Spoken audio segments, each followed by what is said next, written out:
우리 출애굽기 14장 26절에서 31절까지입니다.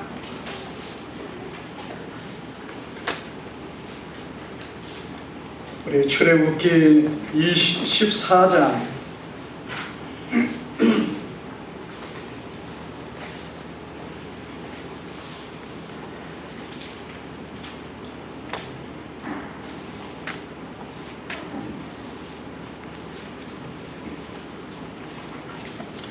우리 다 찾으셨으면 한 절씩 교독합니다.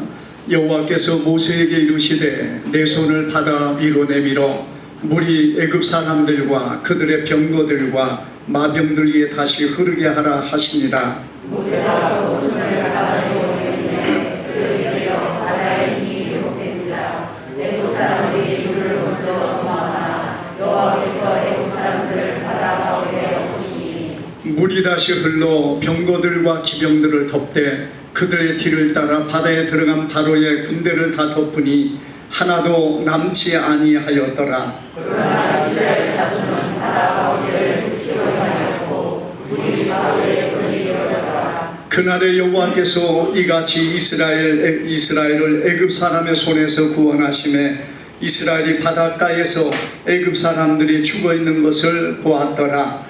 이스라엘이 여호와께서 애굽 사람들의 행하신 그 큰 능력을 보았으므로 백성이 여호와를 경외하며 여호와와 그의 종 모세를 믿었더라. 아멘. 오늘 우리 본문의 말씀을 통해서 홍해의 세대라는 제목으로 우리 말씀을 상고할 때에 주의 큰 은혜가 오늘 우리 안에 함께 하기를 주님의 이름으로 축복합니다. 오늘 우리가 이 본문은 참 우리가 많은 영화와 그리고 세상의 많은 사람들에게 익히 회자되고 있는 그러한 사건입니다. 곧 홍해가 갈라져서 이스라엘 백성들이 그 가운데로 대로로 행하여 그들이 건너갔던 이 크고 놀라운 하나님의 기적의 능력을 오늘 보여주고 있습니다. 여러분, 이스라엘 백성들이 애굽을 나와서 그리고 애굽을 벗어나 도망가는 가운데 그들 앞에 닥친 곳이 어디냐? 오늘 이 본문 속에 보여주는 홍해라는 거대한 바다입니다. 여러분, 이 홍해가 얼마나 넓은 것인가? 이건 우리가 큰 강이라고 말하는 것이 아니라 여러분, 그 홍해라는 것은 거대한 바다입니다. 그래서 여러분, 그냥 이 서해바다 같은 그런 거대한 바다라는 것이에요. 그런데 오늘 하나님께서 이스라엘 백성들을 그 앞으로 인도했습니다. 그들이 계곡을 지나서 애굽의 군대가 그들을 잡으려고 쫓아온다는 그것으로 인하여 도망가는 그곳이 그들의 눈앞에 딱 드러난 곳이 어디냐? 바로 이 홍해입니다. 우리가 성경의 그 기록과 그리고 그 지역을 보면은요, 믹도를 지났다 이렇게 했는데 거기는 상당히 높은 계곡이에요. 계곡을 지나가지고 이스라엘 백성들이 이 가나안 땅으로, 하나님의 약속된 땅으로 간다고 모든 백성들이 힘을 다해서 도망을 가는데 갑자기 환하게 뚫려있는 넓은 공터가 나옵니다. 이스라엘 백성들이 처음에는 이곳이 우리가 가야 될 곳인가 보구나. 그래서 그들이 기쁘게 즐겁게 그것을 가보니까 여러분, 그 앞에 그 환한 그곳이 어이없게도 끝도 없는 바다를 그들 앞에 놓여 있었다는 것이에요. 사실 여러분, 그때 이스라엘 백성들의 심정이 얼마나 끔찍했겠는가. 여러분, 뒤에는 애굽의 군대가 쫓아오고 그리고 어디로 도망갈 길이 없습니다. 그들 앞에는 오직 이 바다와 그리고 사방이 막혀있는 그런 곳밖에 없었다는 것이에요. 어떤 면에 이런 절망적인 상황에서 모든 사람들이 느끼는 것이 뭡니까? 여러분, 그 환경에서 원망과 불평이 쏟아지는 것이 사람들의 모습이라는 것. 이스라엘 백성도 동일했습니다. 여러분, 그들이 그 눈앞에 끝도 없이 펼쳐진 바다를 보면서 그들은 절망했고 원망했고 하나님을 향하여서 우리가 애굽에 매장지가 없어서 이곳으로 우리를 이끌었느냐고 그러면서 모세를 원망했던 것입니다. 그런데 하나님께서 뭐를 말씀합니까? 모세를 명하여서 말씀할 때 모세가 이렇게 말합니다. 너희는 두려워하지 말고 가만히 서서 여호와께서 오늘 너희를 위하여 행하시는 구원을 보라, 이렇게 말씀합니다. 그리고 너희가 오늘 본 애굽 사람은 영원히 다시 보지 못하리라. 여호와께서 너희를 위하여 싸우시리라. 너희는 가만히 있을지어다, 이렇게 말씀하면서요, 하나님께서 모세에게 바다 위로 손을 내밀라, 하나님이 그렇게 말씀하니까 지팡이를 바다 위에 내밀매 그 바다가 갈라지고 이스라엘 백성들이 그 바다 사이로 건너게 되었다는 사실을 성경은 우리에게 보여주고 있습니다. 여러분, 우리가 이 바다라는 거, 우리가 서해안이 있고 동해안이 있어요. 서해안은 갯벌이 있습니다. 그렇기 때문에 우리가 생각할 때, 야, 이스라엘 백성들이 갯벌은 서서히 이렇게 묻이 서서히 내려가게 되어 있기 때문에 아마 그렇게 해가지고 진도 앞바다처럼 그렇게 건너간 게 아닌가, 이렇게 생각을 합니다. 그런데 여러분, 우리가 보는 이 홍해라는 곳은요, 사실 수심이 굉장히 깊습니다. 우리가 바다에 대한 어떤 이 영상들을 보면요, 바다가 깊이 떨어지는 것은 절벽과 같은 거예요. 거의 여러분이 홍해가 전체 바다의 깊이를 보면은 800m에서 1km나 되는 그런 깊이가 있는 곳이 홍해라는 거예요. 물이 갈라지면 도대체가 어느 정도 될까? 여러분, 인간의 생각으로서는 이 홍해를 건넌다 거의 불가능한 일이 아닙니까? 아니 거의가 아니라 100% 불가능한 일이에요. 그런데 우리 하나님께서 이미 이스라엘 백성들을 위하여 그 길을 내셨고 하나님께서 그 길을 지나가게 하셨다는 사실을 믿으시기를 바랍니다.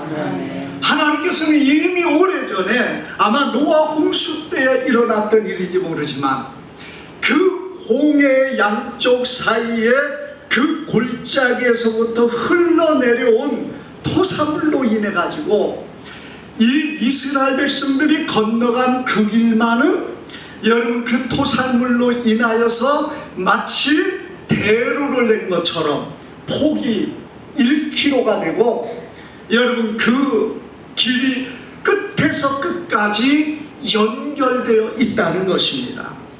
그리고 거기만 이 바닷가에서부터 들어가면은 거의 수평의 지대로 밑으로 들어가서 사람이 걷는 거나 어린아이가 걷는 일에도 조금도 어려움 없이 갈 수 있는 길이라는 것이에요.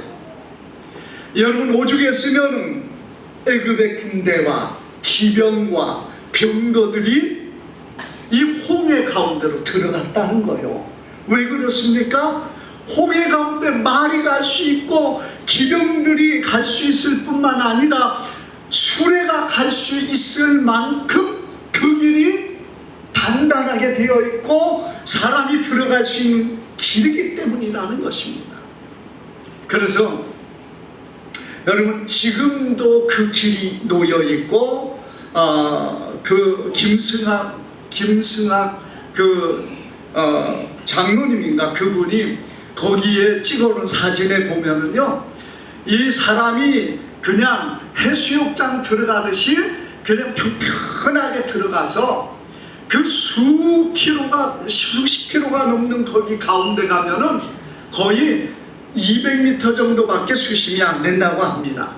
하나님이 그것을 만들어 놓고 이스라엘 백성을 그걸로 인도해서 그들이 지나갈 수 있게 예비해 놓으셨다는 거예요. 여러분, 하나님께서는 이스라엘 백성들에게 이 홍해를 통해서 하나님의 살아계심과 하나님의 백성들이 어떤 사람인가를 보여주고 있습니다. 여러분, 오늘 이 본문의 제목이 뭐라고 했습니까? 홍해의 세례라고 그랬어요. 이스라엘 백성들을 하나님이 홍해로 인도하시고 그리고 이 홍해를 건너가게 하심으로 하나님께서 이스라엘 백성들에게 세례를 베풀었다는 의미를 주고 있습니다.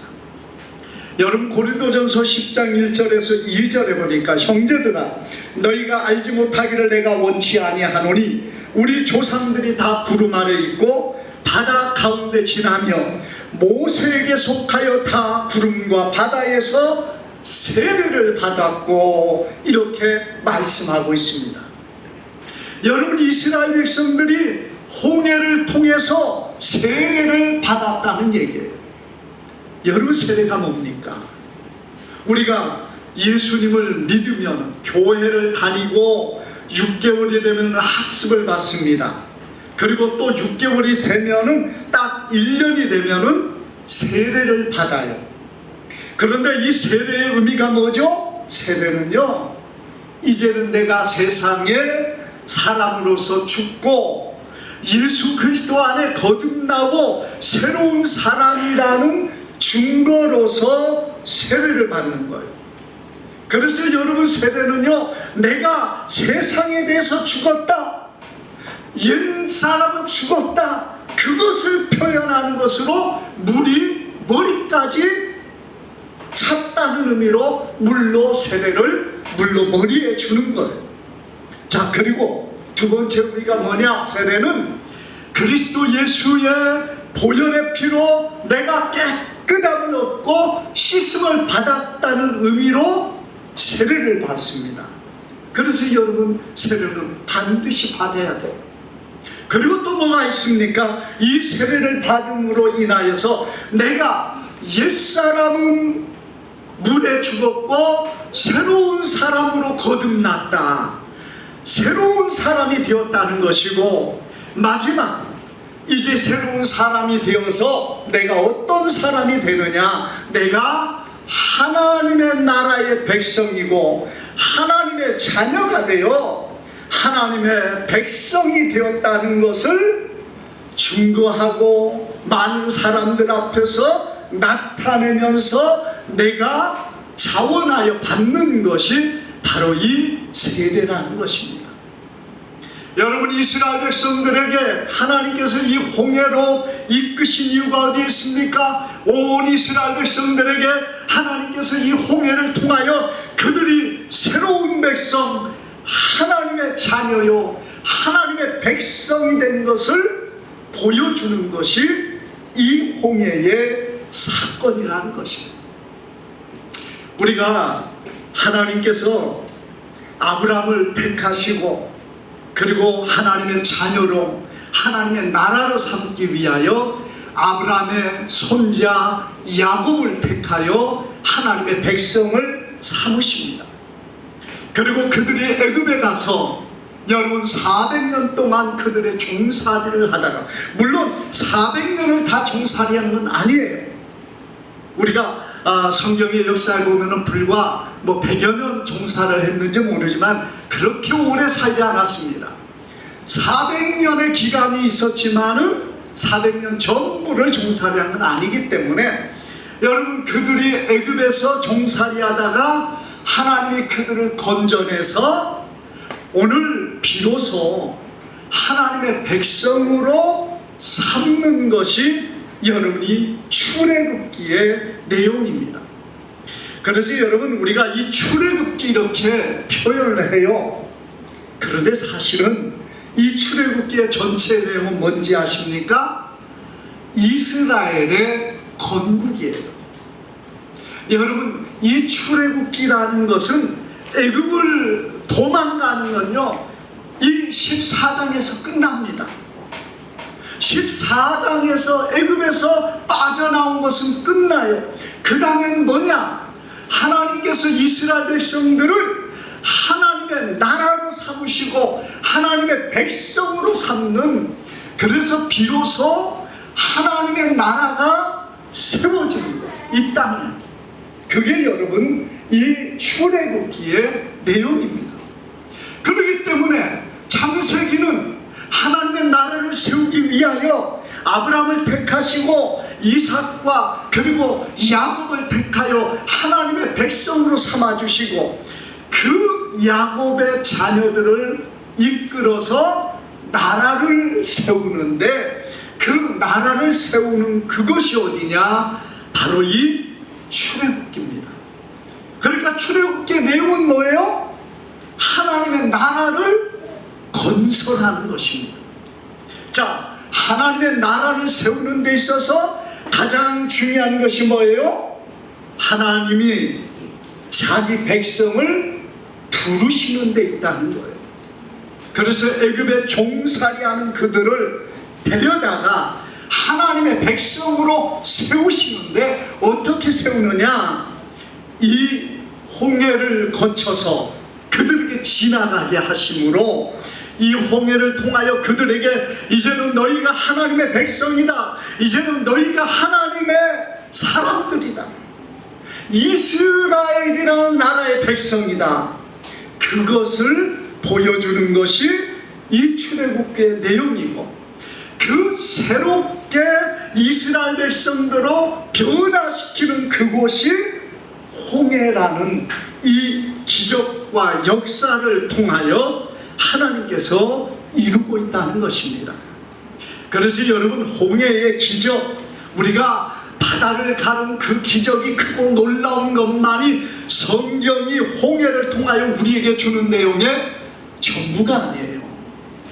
이 홍해를 통하여 하나님이 비로소 이스라엘 백성들에게 하나님의 백성이 어떻게 살아야 될 것인가, 그들이 어떤 마음으로 살아야 될 것인가를 보여주면서 이제부터는 하나님의 사람이 되었다는 표시로서 그들에게 이 기적을 베풀고 있다는 것입니다.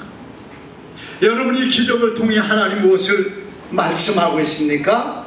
하나님께서 이스라엘 백성들에게 그들에게 참된 자유를 주었다는 것을 보여줍니다.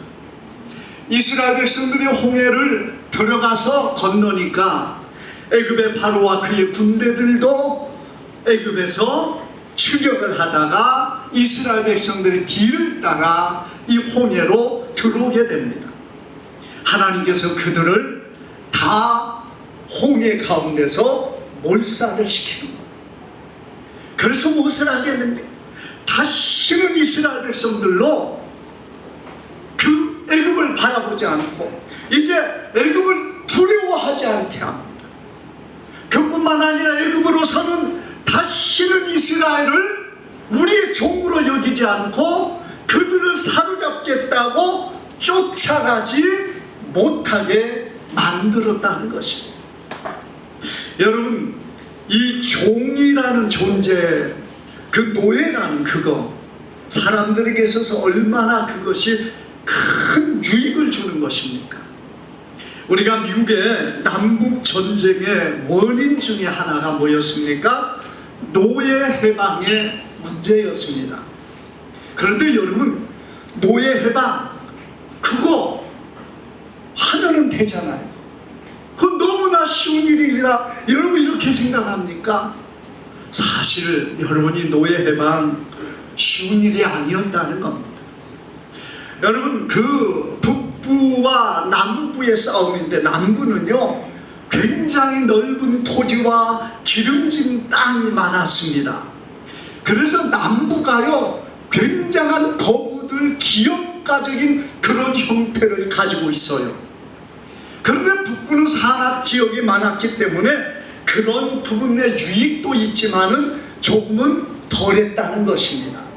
그럼 미국이요, 남북이 북쪽은 노예 해방을 위해서 링컨이 일어났고 남쪽에는 노예 해방을 반대합니다. 왜? 여러분, 그 사람들 백인의 삶은 뭐냐? 모든 하루의 일과의 모든 삶을 누가 해줍니까? 노예들이 하는 거예요. 노예들이. 그냥 밭에 가서 일하는 것만이 아닙니다. 들에 가서 일을 하고 양을 치고 소를 물고, 여러분, 그 노예들이 또 무엇을 합니까?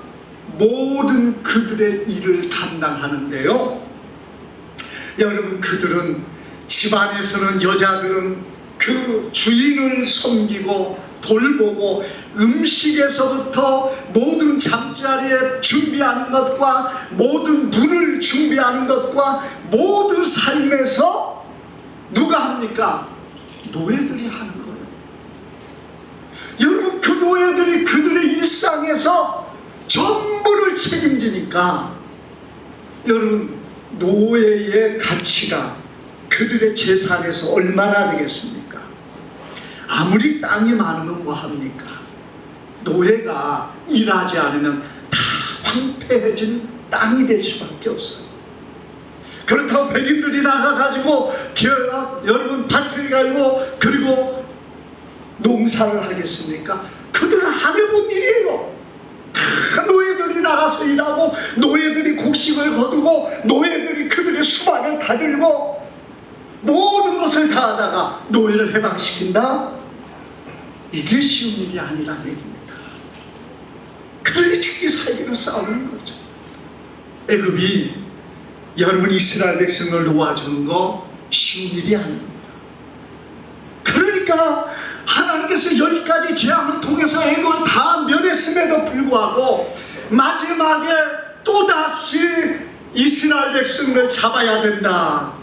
그래서 군사를 일으키고 이스라엘을 추격해서 홍해 바다까지 들어갔지만은 하나님이 그 홍해를 덮어버리니까 애굽의 모든 군대가 그 자리에 다 수장돼버리고, 여러분, 그들을 쫓을 자가 없고 다시는 그들을 괴롭게 할 자가 없는 이스라엘이 되고 말았다는 것입니다. 얼마나 귀하고 놀라운 일입니까? 여러분, 그 노예의 자리에서 자유함을 누린 거예요. 오늘 하나님께서 우리를 세상의 죄악의 줄에서, 사슬에서 끌어주셨습니다. 그래서 여러분, 우리가 예수 그리스도 안에 자유함을 누린 하나님의 백성이 되었습니다. 어둠의 권세, 마귀의 세력을 예수님이 이기시고, 오늘 여러분 예수 그리스도를 믿는 자는 그 안에 참된 자유를 누린 것을 믿으시기를 바랍니다. 그리고 여러분, 이스라엘 백성에게 무엇을 원하십니까? 하나님께서는 이제는 너희는 내 백성이다, 하나님의 자녀다, 거듭난 새로운 피조물이라는 것을 말씀하고 있어요. 여러분, 이스라엘 백성들에게 하나님이 요구하는 게 뭡니까? 이제는 완전히 세상과 구별되고 세상에 떠나는 하나님의 사람이 되라는 것이에요. 여러분, 이스라엘 백성들이 애굽을 다시는 돌아보지 못하고 다시는 건너갈 수 없는 거대한 홍해를 그들 앞에, 그들의 뒤에 하나님께서 어떻게 하셨습니까? 두셨다는 얘기예요. 이 홍해를 건너게 했다는 것은요, 다시는 거기를 건너가지 마라. 뭐 건너갈 힘도 없고 능력도 없는 것 같지만은 돌아서 갈 수 있는 것도 있어요. 그러나 하나님께서 왜 홍해를 그들에게 건너게 하셨느냐? 다시는 애굽을 돌아보지 마라. 다시는 애굽으로 가지 마라. 거기를 생각지도 말고 그 애굽으로 가지도 말라고 말씀하고 있습니다. 여러분의 애굽이 어디입니까? 세상입니다. 여러분, 그 세상은 무엇을 말합니까? 하나님을 버리고 불신앙으로 들어가는 그곳이 세상이라는 얘기예요. 우리가 세상에서 사람들과 더불어 살지도 말고 세상에서 일도 하지 말고 세상 사람과 만나지도 말고, 그걸 말하는 게 아니에요. 우리가 예수님을 믿다가 여러분 내가 편한 대로 살고 싶다, 예수님 안 믿고 내가 왜 그런 삶을 살아, 그러면서 세상으로 돌아가고 불신앙으로 돌아가는 것을 말하는 것이 세상이에요. 우리가 세상에 살지만요, 여러분이 이 세상에 믿음으로 사는 사람은 하나님의 나라의 삶을 사는 것을 믿으시기를 바랍니다. 그래서 우리가 세상으로 다시 돌아가는 사람이 되지 않아야 되는데, 그거 무엇을 말하느냐? 불신앙으로 돌아가지 말라는 거예요.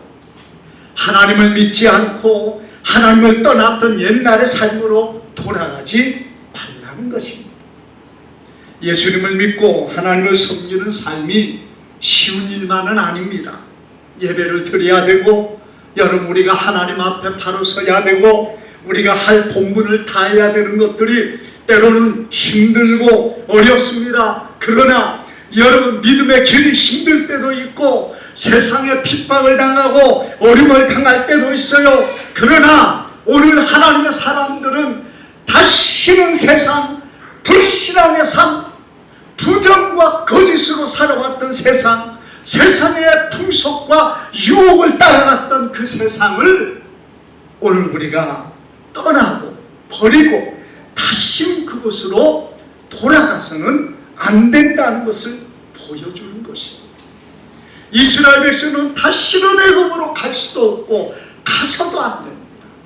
그들의 마음에서 다 버리고 온전히 이것들을 내버리고 하나님 앞에서 믿음의 삶, 하나님의 백성의 삶을 살 것을 말씀하고 있는 것입니다. 사랑하는 여러분, 이제는 그리스도 예수 안에 우리가 새로운 피조물이 되었습니다. 뒤로 돌아갈 수 없어요. 왜? 거기는 뒤로 돌아가면 사망의 길이고, 뒤로 돌아가면 종살이하는 노예의 삶밖에 없습니다. 우리가 가는 길은 오직 하나님의 나라, 하나님의 백성의 삶밖에 없다는 것이에요. 물론 여러분 때로 그 길이 힘들고 어려울 수 있습니다. 광야길을 가야 되고, 또 그들이 가는 그 길이 가나안 땅이라고 하지만, 여러분 사실 이 가나안 땅이 그들이 기대한 것처럼 그렇게 좋은 땅만은 아니에요. 그들의 땅은 물이 고이는 그런 땅이 아니라는 거예요. 그러니 얼마나 척박합니까? 얼마나 힘든 땅이에요. 애굽에 살 때는 어땠는 줄 압니까? 발로 물을 댔다고 말하고 있어요. 그러니까 물이 넘쳐가지고 얼마든지 물을 쓸 수 있고 얼마든지 모든 것의 풍성함으로 설 수 있는 곳이 애굽이라는 것입니다. 그래서 애굽은요, 문화가 발전되어 있고, 그리고 그 풍성함이 넘치는 곳이 애굽입니다. 그런데 하나님 인도하는 가나안 땅, 그것은 젖과 꿀이 흐르는 땅이라는데 가보니까 척박한 땅이에요. 그 땅은 사람이 살기에 그렇게 막 썩 좋은 그런 땅만은 아니라는 것입니다. 그런데요, 여러분 중요한 것은 하나님께서 함께 하시고 역사하시면은 그 가나안 땅이 젖이 흐르고 꿀이 흐르는 땅이 될 수 있다는 사실을 믿으시기를 바랍니다. 아멘. 여러분, 젖이 흐른다는 얘기는 뭡니까? 젖이라는 건요, 양을 통해서 젖이 그들 속에 넘친다는 거예요. 양을 통하여 그들에게 젖이 나오는 그것으로 치주를, 또 그리고 일상의 삶을 그들은 그 양을 통하여 공급을 받습니다. 고기와 그리고 젖과 그리고 치즈와 또 양에게서 나오는 모든 가죽의 옷과 이 모든 것들이 넘침으로 부족함이 없는 삶을 살 수 있는 곳이 가나안 땅이라는 얘기예요. 어떻게 할 때? 하나님이 함께 하면, 여러분 그들이 가나안 땅이라 할지라도 좀 척박하다 할지라도 그건 문제가 되지 않는다는 얘기입니다. 그래서 하나님께서 이 광야 40년을 그들에게 보내게 하신 거예요. 뭔 말이냐? 40년을 광야길을 지나게 하면서 광야에서도 살았는데, 광야에서도 하나님이 함께 하니까, 여러분, 그들이 40년을 사는데도 옷이 헤어지지 않고 신발이 닳지 않고 그들이 먹을 것으로 부족함이 없고, 하나님이 그들의 삶에 풍족함으로 채우셨습니다. 그들이 막 농사를 짓고 이걸 하고 저걸 하고 그러지 않아도 하나님이 그들의 삶을 책임져 주셨답니다. 하물며 가나안 땅이겠습니까? 사람이 살 수 있는 땅에 들어가서 그들이 왜 못 사냐 이거요. 하나님만 함께 하시고 하나님만 의지하면은 하나님은 그들의 삶을 책임져 주신다는 사실을 우리는 기억하기를 바랍니다. 여러분, 그것이 오늘 우리 믿음의 사람들이 걸어가야 될 삶이에요. 아무리 세상이 힘들고 어려울지라도, 아무리 이 땅이 어려운 환경이 있어도 하나님만 나와 함께 하시고 하나님이 나를 도우시면 내 삶에서 부족함이 없습니다. 사람이 살 수 없는 광야에서도 살았는데, 아니 사람이 사는 땅에 들어가서 못 살겠냐 이거요. 문제는 뭡니까? 하나님을 바라보지 않았고 하나님을 의지하지 않았고 하나님을 경외하지 않았기 때문이라는 것이에요. 홍해를 통해서 하나님께서 무엇을 말씀합니까? 하나님만을 바라보라. 여러분, 오늘 우리의 삶이 하나님만을 바라보기를 바랍니다. 홍해의 길을 여신 하나님이세요. 오늘 여러분, 우리가 그 하나님을 바라보면 하나님께서 우리의 모든 삶을 책임져 주시고, 하나님께서 우리에게 그 절망적인 상황, 홍해 가운데 길을 여셔서 하나님의 인도하심을 따라 그 안에 설 수 있는 하나님의 백성들이 되는 것을 믿으시기를 바랍니다. 기도하겠습니다. 거룩하신 아버지,